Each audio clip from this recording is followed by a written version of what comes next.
Oi, eu sou a Jéssica e meu grupo é formado por mim e pela Sara. Hoje vou falar um pouco sobre a meiose. A meiose é um processo de divisão celular. Nela, ocorre a formação de gametas e de esporos. Anterior aos processos de divisão celular, ocorre a intérfase.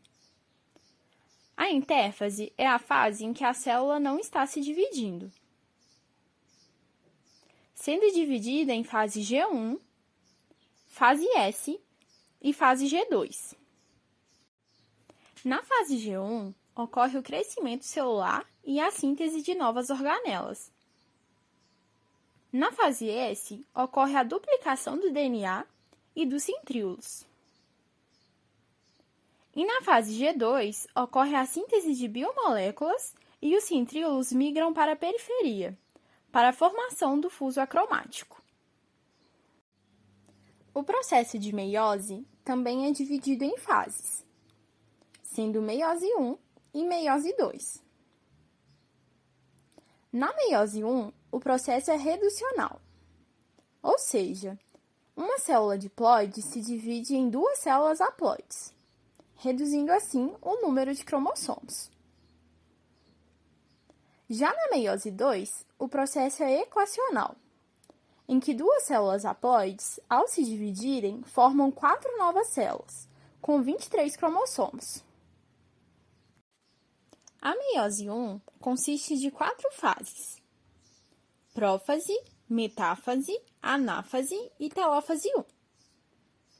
Na prófase 1, os eventos são divididos em subfases, sendo elas leptóteno, zigóteno, paquíteno, diplóteno e diacinese.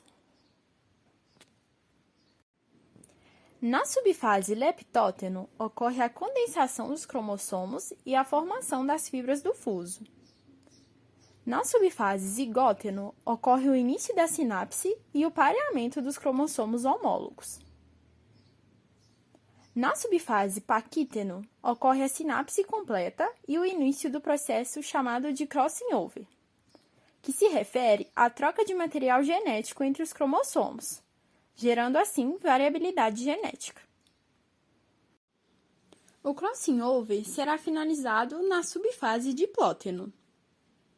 E na subfase diacinese, ocorre a desfragmentação da carioteca e a troca dos braços cromossomáticos. Na metáfase 1, os cromossomos se ligam às fibras do fuso e se alinham na placa equatorial.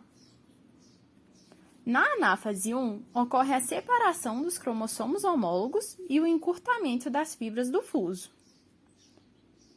E na telófase 1, ocorre o reaparecimento da carioteca, a reorganização do núcleo e a citocinese, separando assim as células filhas haploides. Após a meiose 1, ocorre a intercinese, que representa o intervalo entre a meiose 1 e a meiose 2.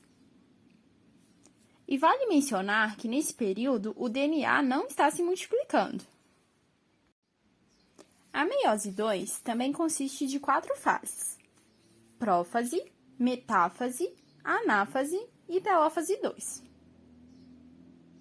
Na prófase 2, ocorre a formação do fuso acromático, a desorganização dos nucleolos e o rompimento da carioteca. Na metáfase 2, os cromossomos se ligam às fibras do fuso e se alinham na placa equatorial. Na anáfase 2, ocorre a separação das cromátides irmãs e o encurtamento das fibras do fuso. E, por fim, na telófase 2, ocorre a reorganização do núcleo e da carioteca, a descondensação dos cromossomos e a citocinese, formando assim 4 células haploides. Obrigada!